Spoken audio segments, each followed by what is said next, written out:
Bismillahirrahmanirrahim. Assalamualaikum warahmatullahi wabarakatuh. Innal hamdalillah nahmaduhu wa nasta'inuhu wa nastaghfiruh wa na'udzu billahi min shururi anfusina wa min sayyiati a'malina. May yahdihillahu fala mudilla lahu wa man yudlil fala hadiya lahu. Ashhadu an la ilaha illallah wahdahu la syarika lahu wa ashhadu anna Muhammadan 'abduhu wa rasuluh. Allahumma salli ala Muhammad wa ala alihi wa ashabihi ajma'in, amma ba'du. Puji syukur kehadirat Allah Subhanahu wa taala senantiasa selalu kita panjatkan kepada Allah Subhanahu wa taala sebagai tanda mahabbah kita, sebagai tanda rasa syukur kita kepada Allah Subhanahu wa taala. Maka sepantasnya lah kita sebagai seorang hamba Allah yang mengaku diri beriman kepada Allah Subhanahu wa taala agar senantiasa mengucapkan alhamdulillah. Alhamdulillah. Kemudian yang kedua, anak-anakku sekalian, mari kita sama-sama melantunkan sholawat sebagai tanda mahabbah kita, sebagai tanda cinta kita kepada Nabi kita, Nabi besar Muhammad sallallahu alaihi wasallam, yang telah senantiasa berjuang menegakkan agama Allah sehingga kita bisa merasakan indahnya Islam sampai saat ini. Allahumma salli ala Muhammad wa ala alihi wa ashabihi ajma'in.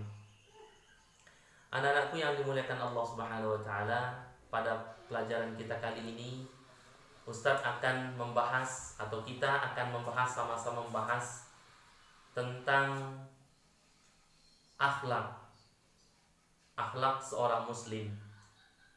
Karena materi kita atau pelajaran kita kali ini adalah yang disebut sebagai BPI. Apa itu BPI? Bina Pribadi Islam. Anak-anakku yang dimuliakan Allah Subhanahu wa taala, yang soleh dan solehah, pada pertemuan pertama kali ini kita akan sama-sama mengupas tentang yang pertama adalah bimada yatafallaqul waladu. Bagaimana seharusnya akhlak seorang muslim, bagaimana seharusnya etika, bagaimana seharusnya adab seorang muslim. Anak-anakku yang dimuliakan Allah Subhanahu wa taala, yang saleh dan salihah,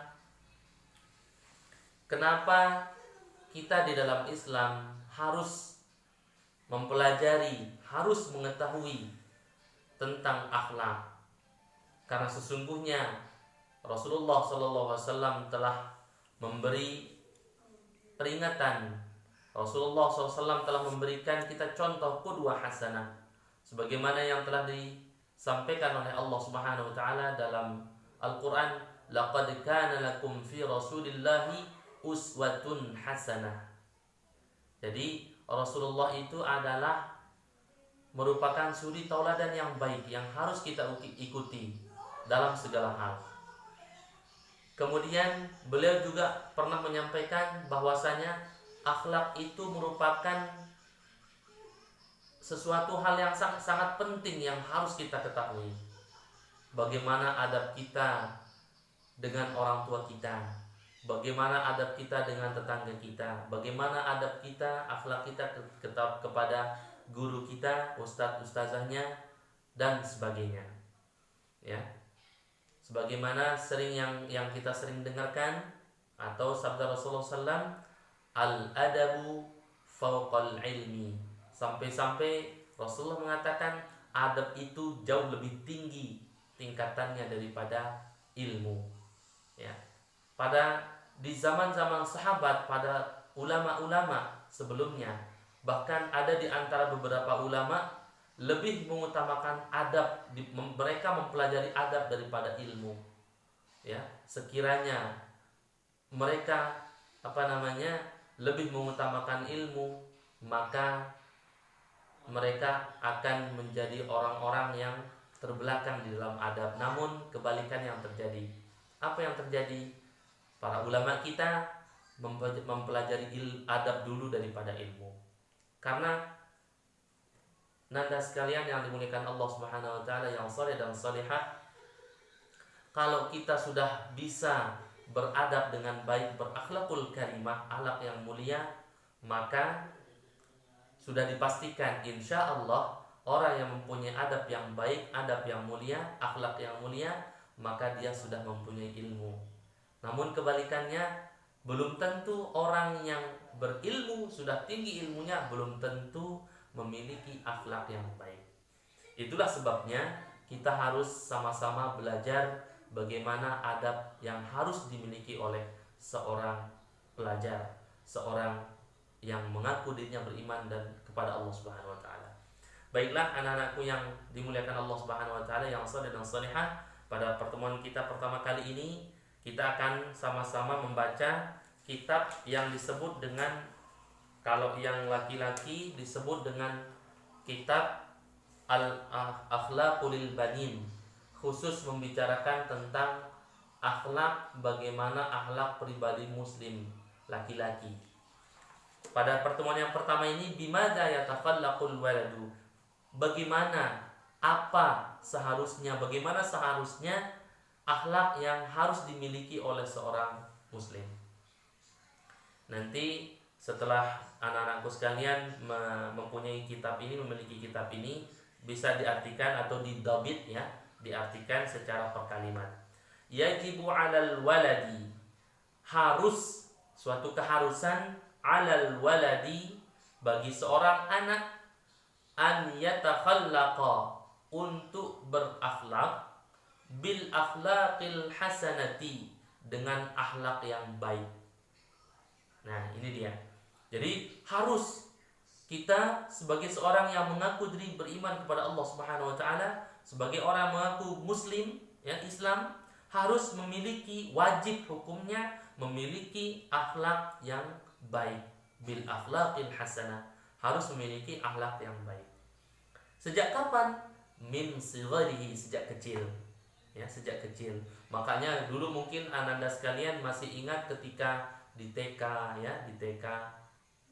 Mungkin Ananda sekalian masih ingat bahwasanya diajarin tata cara berwudu, diajarin tata cara makan, diajarin tata cara bagaimana masuk WC dan sebagainya. Itu merupakan bagian-bagian daripada akhlakul karimah, ya. Misalnya tidak boleh anak-anakku sekalian makan sambil berdiri, ya. La ta'kulu qa'iman, jangan makan berdiri. La tashrabu qa'iman, jangan minum dalam keadaan berdiri. Itu pun juga merupakan salah satu bentuk aplikasi atau bentuk contoh akhlak yang baik. Jadi kapan kita harus memiliki akhlak yang baik, yang mulia? Min sigharihi, sejak kecil, ya. Kemudian apa sih tujuan daripada kita harus belajar akhlak sejak kecil? Lita'isha, agar kalian hidup, ya, di dalam kitab ini bahasanya lita'isha, agar kalian senantiasa hidup, kamu senantiasa hidup, mahbuban, dicintai, ya, fi kibarihi, nanti ketika sudah besar, fi kibarihi, pada waktu besarnya. Kalau orang yang sudah memiliki akhlak yang baik sejak kecil, maka dipastikan dia akan dicintai ketika dia sudah besar. Bahkan ketika dia masih kecil pun dia akan dicintai oleh orang, dicintai oleh Allah, bahkan dicintai oleh Rasulullah, dicintai semua manusia, ya.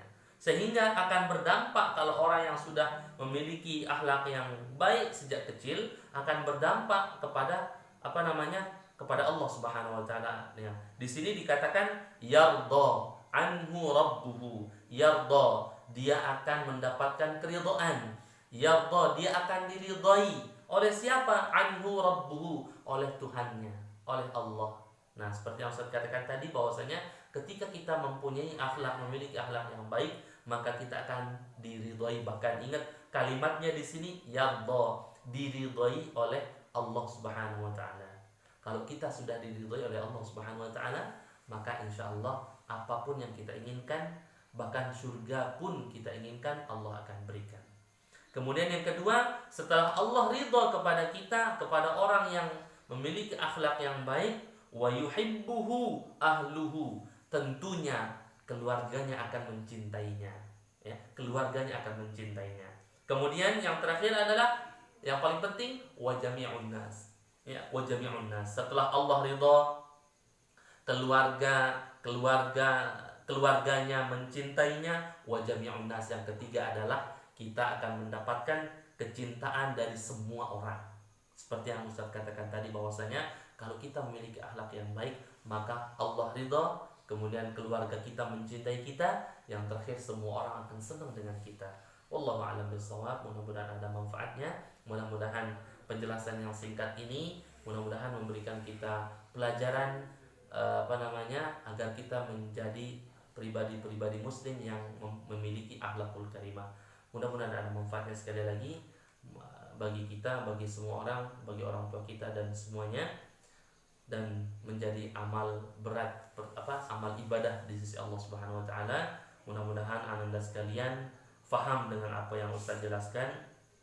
Nanti insyaallah Ustaz akan bagikan link yang bisa Nanda sekalian tonton kisah-kisah para sahabat atau kisah-kisah yang memiliki akhlak yang baik. Mudah-mudahan ada manfaatnya. Kita berdoa. Subhanakallahumma bihamdika asyhadu an la ilaha illa anta astaghfiruka wa atubu ilaik. Assalamualaikum warahmatullahi wabarakatuh.